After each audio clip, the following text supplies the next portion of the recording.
किसान भाइयों, आज की इस वीडियो में आपसे बात करेंगे जो पौधा गन्ना है, यानी कि अक्टूबर में बुआई किए जाने वाला गन्ना जो होता है उसे हमें कैसे उसमें ट्रेलिंग बढ़ाएं, कैसे कल्लों की संख्या बढ़ाएं।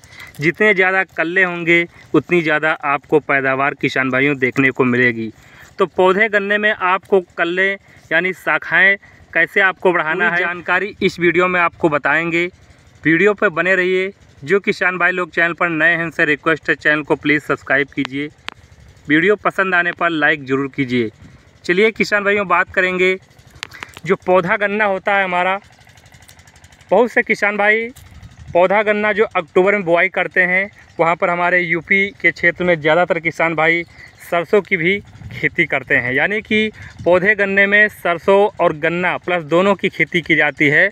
और इधर हमारा जो सरसों है मार्च में कटाई हो जाती है, इसके बाद गन्ने की गुड़ाई हो जाती है। जैसा ये खेत देख रहे हैं, इसमें सरसों लगी थी, सरसों की कटाई होने के बाद गन्ना की गुड़ाई हो गई है और गन्ना जो पौधा में है वो अच्छी प्रकार से ट्रेलिंग नहीं कर पा रहा है। इसके लिए क्या करना है, कौन सी खाद, कौन सी फर्टिलाइजर्स, उर्वरक आपको देनी है, तो पूरी जानकारी हम बताएंगे। सबसे पहले किसान भाइयों, आपको करना है सिंचाई, यानी पानी देने से पहले आपको यहाँ पर कुछ खादों का प्रयोग कर लेना है। अगर सही समय पर और उचित खादों का प्रयोग कर लेते हैं तो आप पौधे गन्ने में अच्छी सी ट्रेलिंग, अच्छे से उसमें गन्ने का फुटाव जो होता है वो देखने को मिलेगा। सबसे पहले किसान भाइयों क्या करना है, आपको यहाँ पर नाइट्रोजन यानी यूरिया लेना है। नाइट्रोजन हमारी फसल में ज़्यादातर सभी फसलों में जो उसकी ग्रोथ है, जो बढ़वार है, उसको हरियाली बनाने में काम रखता है। तो इसके लिए आपको नाइट्रोजन ज़रूर लेना है। और नाइट्रोजन अगर लगभग 15 से 20 दिन पहले आपने डाल दी है तो उसकी मात्रा थोड़ी कम लेनी है। मान के चलिए आपको वहाँ पर अगर पहले डाला है तो वहाँ पर 20 से 25 किलोग्राम प्रति एकड़ के हिसाब से ले सकते हैं। अगर नहीं डाला है तो लगभग 40 से 45 किलोग्राम प्रति एकड़ के हिसाब से आप यूरिया लेंगे। यूरिया के साथ किसान भाइयों एक और खाद लेना है, आपको लेना है सल्फ़र।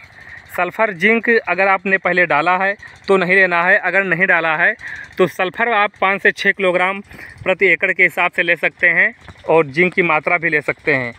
और इसके साथ किसान भाइयों आपको लेना है ह्यूमिक एसिड। ह्यूमिक एसिड अच्छी कंपनी का आपको लेना है। ह्यूमिक एसिड जो 98% वाला आता है, अगर ये ले लेते हैं, उसकी मात्रा की बात करें तो आप 500 ग्राम प्रति एकड़ के हिसाब से ह्यूमिक एसिड ले सकते हैं। ह्यूमिक एसिड से किसान भाइयों जड़ों का विकास अच्छे से होता है। जड़ें ज़मीन में फैलेंगी, ज़मीन तक जाएंगी। जब जड़ों का विकास अच्छे से होगा तो पौधा हमारा ग्रोथ करेगा और उसमें कल्लों की संख्या ज़्यादा देखने को मिलेगी। उसके साथ किसान भाइयों आपको लेना है यहाँ पर जो इफ़को का सागरिका आता है। सागरिका 2 प्रकार का आता है, सागरिका दानेदार भी आता है, सागरिका लिक्विड भी आता है। तो सागरिका दानेदार किसान भाइयों ले सकते हैं। इसकी मात्रा की बात करें तो लगभग 6 से 7 किलोग्राम प्रति एकड़ के हिसाब से दानेदार सागरिका ले सकते हैं। और किसान भाइयों आपने पहले रीजेंट गन्ने की बुआई करते समय अगर आपने रीजेंट का प्रयोग नहीं किया है तो इस समय आप जब गन्ने की सिंचाई करने जा रहे हैं, यानी गुड़ाई कर दिए हैं, उसके बाद आप पहले डाल दीजिए, इसके बाद गन्ने की गुड़ाई कर दीजिए। इसके बाद जब पानी लगाएंगे तो उसमें किसी प्रकार का जो हमारा कीट हो जाते हैं, दीमक के लग जाते हैं, नीचे छोटे छोटे जड़ों में जो कीट वगैरह लग जाते हैं, जिससे वहाँ पर जड़ काट देते हैं। और गन्ना देखते होंगे ऊपर की जो सोंकी है वहाँ पर काट देते हैं और ऊपर से सूखना शुरू हो जाता है, जिसके कारण किसी प्रकार का उसमें जो दीमक कीट हैं और बहुत प्रकार के फंगस लग जाते हैं, उनका अटैक किसान भाइयों देखने से नहीं मिलेगा। अगर इन सब खाद जो मैंने बताई है इनका प्रयोग समय से और उचित डोज लेकर कर देते हैं तो गन्ने में जब आप दूसरा पानी लगाएंगे इसके बाद देखेंगे गन्ने में एक प्रकार का बहुत ज़बरदस्त फुटाव देखने को मिलेगा।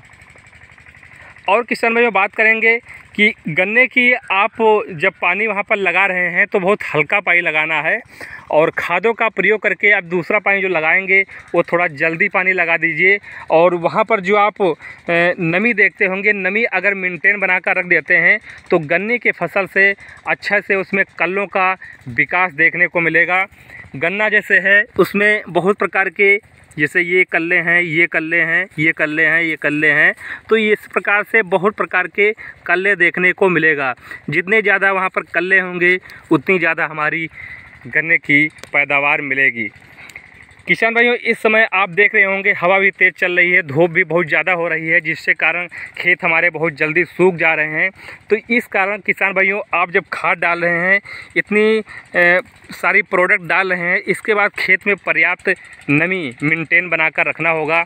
अगर नमी मेंटेन बनाकर रखते हैं तो गन्ने से आप बम्पर उत्पादन, जो मुनाफा हमारा है आप ले सकते हैं।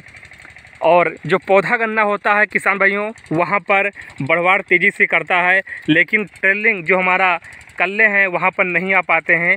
तो कल्लों को बढ़ाने के लिए किसान भाइयों, जो खरपतवार नाशक दवाएं हैं उनका आप प्रयोग कर देते हैं। और गुड़ाई करेंगे, गुड़ाई से किसान भाइयों क्या होता है, मिट्टी हमारी थोड़ी सी वहाँ पर ढीली हो जाती है और गन्ने का जो खाब है, जो विकास है, वो ज़्यादा देखने को मिलता है। तो किसी फसल संबंधित जानकारी चाहिए तो नीचे आप कमेंट कर सकते हैं। मिलेंगे अगली वीडियो में। नमस्कार।